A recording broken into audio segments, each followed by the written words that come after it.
Hello friends, আমার নাম অমিত গুহ, পেশায় একজন অ্যাডভোকেট। আর এটা আমার ব্লগিং চ্যানেল ওয়ান্ডারলাস্ট মন্টি। সবাইকে দেখে আমারও মন গেল আমিও একটা চ্যানেল খুলি। তো সেদিন দুপুরে আমি আর আমার ভাই স্কুটি নিয়ে বেরিয়ে পড়লাম। প্রচণ্ড গরম ছিল, তাই আমরা দুজন তেজপুর মাইথানের ভৈরবী মন্দির দিকে ঘুরতে গেলাম। সেখানে মন্দিরের প্রচুর ভিড় ছিল। দেখুন সবাই কেমন আইসক্রিমের আনন্দ নিচ্ছে এই গরমে। এই সেই ভৈরবী মা মন্দিরের গেট।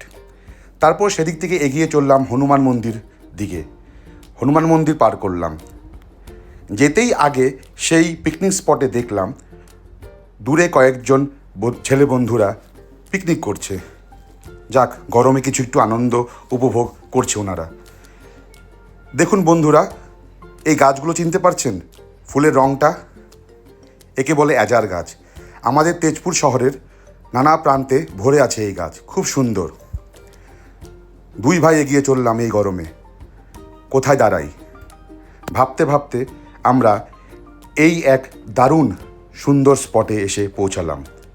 দেখুন ব্রহ্মপুত্র নদীর পাড়ে হালকা হালকা হাওয়া চলছে। মানুষ বসে এই গরমে হাওয়ার আনন্দ নিচ্ছে। খুব ভালো লাগলো, একটু সময় কাটলাম দুজনে। তো এটা আমার প্রথম ব্লগ। এখানে আপনারা পাবেন travel videos, food blogging videos আর ডেলি লাইফস্টাইল ভিডিওস। আশা করি আপনারা নিশ্চয়ই সাপোর্ট করবেন। তো kindly like, share and subscribe my channel wanderlust Monty. ধন্যবাদ।